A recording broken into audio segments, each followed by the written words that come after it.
London से लेकर Beijing तक, दिल्ली से लेकर शंघाई तक एक ही बात की चर्चा है। पहले वाला सॉफ्ट भारत अब बदल चुका है। ये वो भारत है जो घेर कर मारता है, घुस कर मारता है। मोर्चा चाहे पीओके का हो या गलवान का।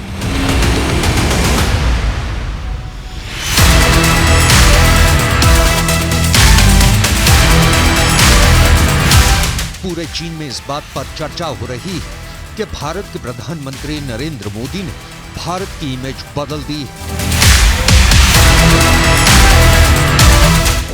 साउथ एशिया का गणित बदल दिया है। दुनिया के मैप पर भारत की तस्वीर बदल दी है।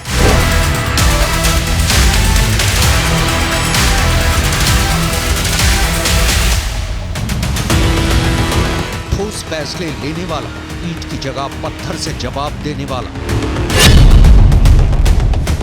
अपनी ब्रिटेन यात्रा के दौरान रक्षा मंत्री राजनाथ सिंह ने चीन के मुखपत्र माने जाने वाले ग्लोबल टाइम्स के एक लेख का हवाला देकर जो कहा, उसे आपको भी जरूर सुनना चाहिए। लेकिन ग्लोबल टाइम्स में मिस्टर चैंग ने जो कुछ भी लिखा है, यदि उसकी धारणा बनी है तो मैं सोचा था क्यों धारणा बनी। मुझे लगा कि शायद 2020 में जो भारत और चीन के बीच फेस आउट हुआ था, उसमें हमारे सेना के जवानों ने जो करिश्मा दिखाया है, जो बहादुरी दिखाई है, शायद उसके कारण चाइना की धारणा भारत के बारे में बदल गई है कि भारत अब कमजोर भारत नहीं रहा, भारत अब दुनिया का ताकतवर देश बन गया है। भारत माता की जय! भारत माता की जय! भारत माता की जय! लंदन में इंडिया हाउस में कार्यक्रम के दौरान रक्षा मंत्री राजनाथ सिंह ने जो कहा, उसे समझने के लिए उस लेख को देखना जरूरी है। ये लेख भारत पर चीन के नजरिए में बदलाव बताता है। भारत नैरेटिव शीर्षक वाला ये लेख वुडन यूनिवर्सिटी में centre for south Asian studies के डायरेक्टर झांग जियाडोंग ने लिखा है। झांग ने अपने लेख को भारत की हाल में ही की गई 2 यात्राओं के आधार पर लिखा है।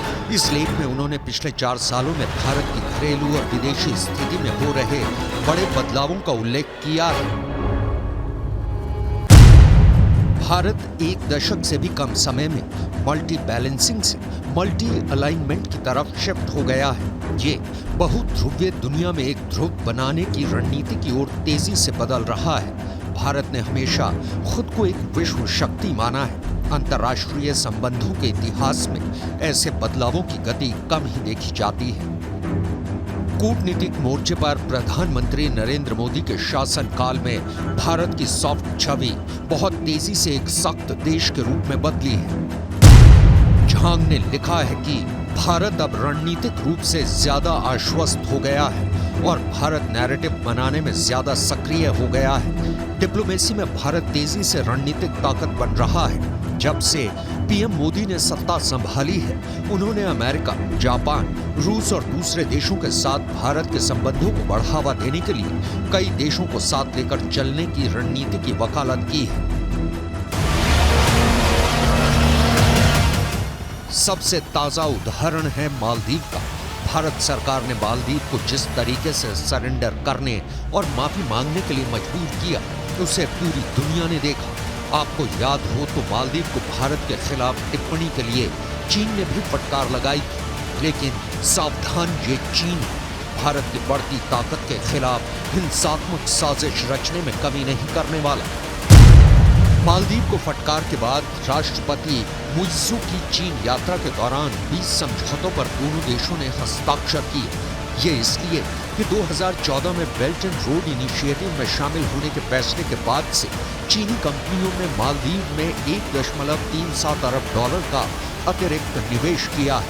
ये पैसा फंसा हुआ है। साउथ एशिया में चीन जहां जहां पैर जमाना चाहता है, भारत उसके रास्ते में आता है। चाहे मालदीव हो या पाकिस्तान हो या तिब्बत हो या गलवान, चीन इस तथ्य से अवगत है कि भारत की बढ़ती शक्ति को रोक पाना मुश्किल है। मेड इन चाइना की जगह दुनिया मेड इन इंडिया की ओर शिफ्ट होना चाहती है। आईफोन जैसे ब्रांड चीन से नाता तोड़ भारत में फोन बना रहे हैं। मतलब चीन के हाथों से दुनिया का प्रोडक्शन हब होने का तमगा छिन रहा है और चीन के पास इसे रोकने का कोई उपाय नहीं है, रक्षा मंत्री राजनाथ सिंह ने कहा। हम किसी को भी अपने दुश्मन के रूप में नहीं देखते हैं, लेकिन दुनिया जानती है कि भारत और चीन के बीच संबंध इस समय तनावपूर्ण है। हालांकि हम अपने सभी पड़ोसियों और दुनिया भर के देशों के साथ अच्छे संबंध बनाना चाहते हैं। दक्षिण एशिया में भारत की ताकत चीन के लिए चुनौती है। यही वजह है कि चीन के विद्वान भारत की क्षमता की तारीफ कभी नहीं करते, आलोचनात्मक टिप्पणी करते हैं। लेकिन अब मामला उल्टा होता दिख रहा है और इसका कारण देश के रक्षा मंत्री राजनाथ सिंह गलवान में भारतीय वीरों की ताकत का नजारा मानते हैं। लेकिन यहाँ हम सिर्फ भारत की सैनिक ताकत का लोहा मनाने की बात नहीं करेंगे, बल्कि गलवान की डिटेल दिखाने के बाद आपको दिखाएंगे कि चीन ट्रैक क्यों चेंज कर रहा है, चीन क्यों भारत की बढ़ती ताकत को झुककर सलाम कर रहा है। भारत और चीन के बीच साल 2020 में गंभीर स्थिति पैदा हो गई थी। 1 मई 2020 को दोनों देशों के सैनिकों के बीच पूर्वी लद्दाख के पैंगोंग त्सो झील के नॉर्थ बैंक में झड़प हुई थी। इसमें दोनों ही तरफ से दर्जनों सैनिक घायल हो गए थे। इसके बाद 15 जून को गलवान घाटी में एक बार फिर दोनों देशों के सैनिकों के बीच झड़प हुई। इस झड़प को लेकर 16 जून को भारतीय सेना का बयान सामने आया। झड़प वाली जगह पर ड्यूटी पर तैनात गंभीर रूप से घायल होने वाले 17 सैनिकों की मौत हो गई। इस संघर्ष में मरने वाले सैनिकों की संख्या बढ़कर 20 हो गई है।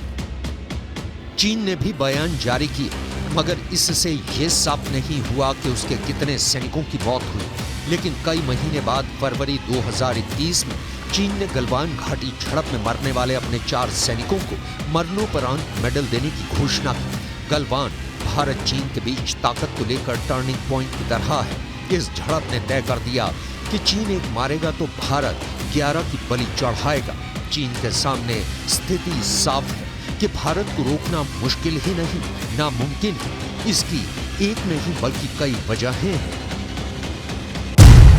पहली वजह, भारत की आर्थिक ताकत। इस वक्त भारत दुनिया की नंबर 5 अर्थव्यवस्था है। दूसरी वजह, भारत चीन से भी बड़ा मैन्युफैक्चरिंग हब बनने की तैयारी में है। तीसरी वजह, भारत हिंद महासागर में अपनी ताकत बढ़ा रहा है। चौथी वजह, भारत ने चीन के साथ सख्ती से पेश आना शुरू कर दिया है। भारत चीन सहज पड़ोसी कभी नहीं रहे। दोनों के बीच कभी तनाव के संबंध, कभी युद्ध तो कभी झड़प चलती रही है। चीन की सरकार चाहे कोई भी रही हो, भारत की जमीन पर नजर रखती है। चीन दक्षिण एशिया में भारत की ताकत को कबूल करता है, तो इसका मतलब है कि चीन विश्व सियासत में फंसा हुआ है। भारत जैसे देश से शत्रुतापूर्ण व्यवहार को अभी स्थगित रख कहा जा रहा है कि चीन कुछ बड़ी तैयारी कर रहा है। दोनों देशों के बीच रिश्ते सुधरते हैं तो ये न सिर्फ दक्षिण एशिया की सुकून और शांति के लिहाज से अच्छा होगा, बल्कि पूरी दुनिया के लिए ये बेहद काम की बात होगी। लेकिन चीन की हरकतें ग्लोबल टाइम्स के लेख में भारत की तारीफ में जरूर लिखी गई हैं, लेकिन चीन एग्जैक्टली यही चाहता है। इसमें आशंका जताई जा रही है। क्यों? तो इसका उदाहरण देखिए। एक रिपोर्ट में बताया गया है कि चीन में लोकनूर नाम की एक जगह है जहां पर सबसे पहला परमाणु परीक्षण किया गया था। दावा किया जा रहा है कि यहां कुछ ऐसी गतिविधियां देखी जा रही हैं जिससे आशंका पैदा होती है कि शी जिनपिंग किसी बड़ी रणनीति पर काम कर रहे हैं। जो तस्वीरें सामने आई हैं उनमें कई जगहों पर वर्टिकल ड्रिलिंग दिख रही है, यानी गहरे गड्ढे। आशंका जताई जा रही है कि चीन शांति और तारीफ की आड़ में इस जगह पर किसी नए तरह के परमाणु हथियार तैयार कर रहा है। चीन और भारत के रिश्ते रेल की 2 पटरियों की तरह हैं, साथ साथ चल सकते हैं, जुड़ नहीं सकते। ये बहुत स्वाभाविक है कि 2 ताकतों के बीच एक दूरी होती ही है, लेकिन चीन की भारत से दूरी नफरत की दीवार पर खड़ी है। चीन की विस्तारवादी नीति पर आधारित है, भारत में घुसने की प्रवृत्ति पर आधारित है। लेकिन अच्छी बात यह है कि रक्षा मंत्री राजनाथ सिंह चीन को डायरेक्ट मैसेज दे रहे हैं कि दोस्ती और दुश्मनी के बीच वक्त दोस्ती का है, छुरा मारने का नहीं।